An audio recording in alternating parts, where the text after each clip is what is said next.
अस्सलाम वालेकुम जी, सब दा वाम वेलकम मेरे चैनल ते। अजकल स्पेन विच बड़ी खबर चल रही है। स्पेन बार्सिलोना टैक्सी सैक्टर दे हवाले विच है कि क्या आने आह्ले दिनां विच टैक्सी सैक्टर दा एग्ज़ाम मुश्किल कीता जा रेहा, औखा कीता जा रेहा या इक किस्म दी लाइन मारी जा रही है कि ताकि गैर मुल्की इस फील्ड च ना आ सकन। जेह्ड़े स्पेन च रैंह्दे ने उनां नूं ते पता है, लेकिन जेह्ड़े स्पेन तो बाह्र रैंह्दे ने उनां वास्ते जानन वास्ते ज़रूरी है कि स्पेन दे विच बार्सिलोना और इसदे जेह्ड़े मुल्हिका एरिया ने जिन्हों मैट्रोपोलिटाना एरिया कहा जांदा है, ਉਹਦੇ ਵਿੱਚ ਟੈਕਸੀ ਸੈਕਟਰ ਬਹੁਤ ਸਟਰੋਂਗ ਹੈ ਔਰ ਟੈਕਸੀ ਸੈਕਟਰ ਬਹੁਤ ਪੈਸੇ ਕਮਾਉਂਦਾ ਹੈ। ਉਸ ਦੀ ਵਜ੍ਹਾ ਤੋਂ ਬਹੁਤ ਜ਼ਿਆਦਾ ਤਾਦਾਦ ਵਿੱਚ ਪਾਕਿਸਤਾਨੀ ਲੋਕਾਂ ਦੀ ਇਸ ਸ਼ੋਬੇ ਨਾਲ ਮੁੰਸਲਿਕ ਹੈ ਔਰ ਟੈਕਸੀ ਸੈਕਟਰ ਵਿੱਚ ਹੀ ਕੰਮ ਕਰਦੀ ਪਈ ਹੈ। ਜਦੋਂ ਕੋਈ ਵੀ ਕਮਿਊਨਿਟੀ ਕਿਸੇ ਮੁਲਕ ਵਿੱਚ ਸਟਰੋਂਗ ਹੁੰਦੀ ਹੈ ਕਿਸੇ ਦੂਸਰੇ ਮੁਲਕ ਤੋਂ ਆ ਕੇ, ਤੇ ਇਹ ਇੱਕ ਕੁਦਰਤੀ ਗੱਲ ਹੈ ਕਿ ਉੱਥੇ ਲੋਕਾਂ ਵਿੱਚ ਹਸਦ ਵੀ ਪੈਦਾ ਹੋਵੇਗਾ, ਲੋਕੀ ਇੱਕ ਦੂਜੇ ਨੂੰ ਵੇਖ ਵੀ ਨਹੀਂ ਸਕਦੇ ਹਨ।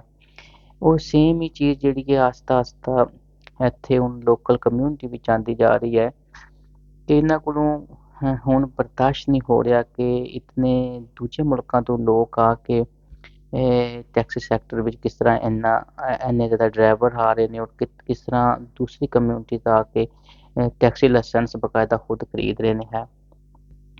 ਉਹਨਾਂ ਦੇ ਵਿੱਚ ਦੋ ਚੀਜ਼ਾਂ ਨੇ ਹੈ ਜਿਹੜੀਆਂ ਅਸੀਂ ਡਿਸਕਸ ਕਰਾਂਗੇ। ਇੱਕ ਚੀਜ਼ ਤਾਂ ਇਹ ਵੇ ਕਿ ਇੱਥੇ ਇੱਕ ਪ੍ਰਾਈਵੇਟ ਟੈਕਸੀ ਸੈਕਟਰ ਨੇ ਜਿਹੜੀਆਂ ਐਪ ਨਾਲ ਚੱਲ ਰਹੀਆਂ ਨੇ, ਜਿਸ ਤਰ੍ਹਾਂ ਊਬਰ ਹੋ ਗਿਆ, ਕਾਬੀਫਾਈ ਹੋ ਗਈ ਔਰ ਬੋਲਟ ਹੋ ਗਿਆ।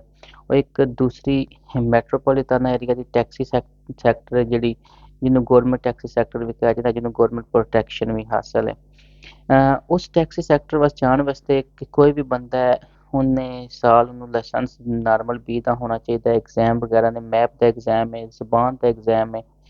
ਉਸ ਇਹਦੇ ਵਾਸਤੇ ਜ਼ਰੂਰੀ ਨੇ, ਲੇਕਿਨ ਜਿਹੜਾ ਨਾਰਮਲ ਵੀਟੀਸੀ ਟੈਕਸੀ ਸੈਕਟਰ ਹੈ ਜਿਸ ਤਰ੍ਹਾਂ ਊਬਰ ਕੇਬੀਫਾਈ, ਉਹਦੇ ਵਾਸਤੇ ਤਾਂ ਕੁਝ ਨਹੀਂ ਜ਼ਰੂਰੀ, ਸਿਰਫ ਨਾਰਮਲ ਲਾਇਸੈਂਸ ਹੋਣਾ ਚਾਹੀਦਾ, 1 ਸਾਲ ਪੁਰਾਣਾ ਹੋਣਾ ਚਾਹੀਦਾ ਔਰ ਤੁਸੀਂ ਉਹਦੇ ਵਿੱਚ ਜਾ ਕੇ ਕੰਮ ਕਰ ਸਕਦੇ ਹੋ। ਹੁਣ ਚੇਂਜਿੰਗ ਕੀ ਹੋ ਰਹੀ, ਇੱਕ ਤਾਂ ਇਹਨਾਂ ਕੋਲ ਉਹ ਵੀ ਬਰਦਾਸ਼ਤ ਨਹੀਂ ਹੋ ਰਿਹਾ ਕਿਉਂਕਿ ਉਹ ਪ੍ਰਾਈਵੇਟ ਸੈਕਟਰ ਹੈ ਔਰ ਉਹਦੇ ਵਿੱਚ ਵੀ ਤਕਰੀਬਨ ਟੋਟਲ ਗੈਰ ਮੁਲਕੀ ਕਮਿਊਨਿਟੀ ਜਿਹੜੀ ਕੰਮ ਕਰ ਰਹੀ ਹੈ। ਔਰ ਜਿਹੜਾ ਮੇਨ ਟੈਕਸੀ ਸੈਕਟਰ ਉਹਦੇ ਵਿੱਚ ਵੀ ਆਸਤਾ ਹੁਣ ਪਾਕਿਸਤਾਨੀ ਕਮਿਊਨਿਟੀ ਬਹੁਤ ਸਟਰੋਂਗ ਹੁੰਦੀ ਜਾ ਰਹੀ ਹੈ। ਹੁਣ ਇਹਨਾਂ ਲੋਕਾਂ ਕੋਲ ਇਹ ਬਰਦਾਸ਼ਤ ਨਹੀਂ ਹੋ ਰਿਹਾ ਕਿ ਇਹ ਕਿਸ ਤਰ੍ਹਾਂ ਆਸਤਾ ਤਰੱਕੀ ਕਰ ਰਹੀ ਹੈ ਕੌਮ ਆ ਕੇ। ਬੇਸਿਕ ਰੀਜ਼ਨ ਤਰੱਕੀ ਦੀ ਇਹ ਹੈ ਕਿ ਸਾਡੇ ਬੰਦੇ ਜਿਹੜੇ ਨੇ ਉਹ 8 ਘੰਟੇ ਕੰਮ ਨਹੀਂ ਕਰਦੇ, ਸਾਡੇ ਬੰਦਿਆਂ ਦੀ ਕੋਸ਼ਿਸ਼ ਹੁੰਦੀ 12-12 ਘੰਟੇ ਕੰਮ ਕਰਨ ਦੀ। ਔਰ ਜ਼ਾਹਰੀ ਗੱਲ ਹੈ ਆਪਣੇ ਆਪ ਨੂੰ ਕੁਰਬਾਨੀ ਦੇ ਕੇ ਲੋਕੀ ਅੱਗੇ ਆਉਂਦੇ ਨੇ।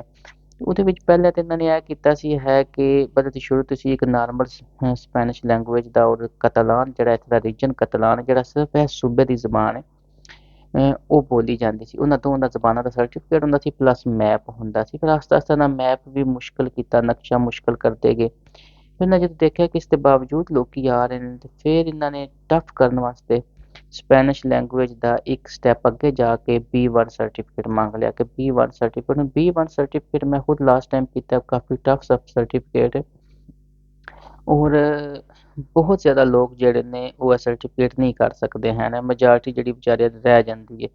ਲੇਕਿਨ ਇਸ ਦੇ ਬਾਵਜੂਦ ਵੀ ਪਾਕਿਸਤਾਨੀ ਬਹੁਤ ਜ਼ਿਆਦਾ ਤਾਦਾਦ ਵਿੱਚ ਫਿਰ ਵੀ ਚਲੋ ਕਮ ਸੇ ਕਮ ਪੜ੍ਹੇ ਲਿਖੇ ਤਾਂ ਨਹੀਂ, ਹੁਣ ਪੜ੍ਹੇ ਲਿਖੇ ਲੋਕ ਬਹੁਤ ਜ਼ਿਆਦਾ ਆਉਣੇ ਸ਼ੁਰੂ ਹੋ ਗਏ ਹੈ। ਫਿਰ ਹੁਣ ਇਹਨਾਂ ਕੋਲ ਇਹ ਵੀ ਨਹੀਂ ਬਰਦਾਸ਼ਤ ਹੋ ਰਿਹਾ ਕਿ ਇਤਨਾ ਟਫ ਐਗਜ਼ਾਮ ਦੇਣ ਦੇ ਬਾਅਦ ਬੰਦੇ ਫਿਰ ਵੀ ਆ ਰਹੇ ਨੇ। ਹੁਣ ਜਿਹੜੀ ਉਸ ਮੁੱਦੇ 'ਤੇ ਆਉਂਦੇ ਹਾਂ ਕਿ ਜਿਸ ਦੇ ਉੱਤੇ ਡਿਸਕਸ ਕਰਨੀ ਸੀ ਕਿ ਜਿਹੜਾ ਇਹਨਾਂ ਦੀ ਹੁਣ ਅਕਵਰਡ ਤੋਂ ਸਾਈਨ ਹੋਈ ਹੈ ਗੌਰਮੈਂਟ ਪਾਰਟੀਜ਼ ਦੇ ਨਾਲ ਕਿ ਇਹ ਲੈ ਕੇ ਆ ਰਹੇ ਨੇ ਕਤਲਾਨ ਜ਼ਬਾਨ ਦਾ ਸਰਟੀਫਿਕੇਟ B2, ਯਾਨੀ ਕਿ ਜਿਹੜਾ ਕਰੰਟਲੀ ਚੱਲ ਰਿਹਾ ਉਹ A2 ਵੇ, A2 ਬਾਅਦ B1 ਆਉਂਦਾ, B1 ਬਾਅਦ B2 ਆਉਂਦਾ।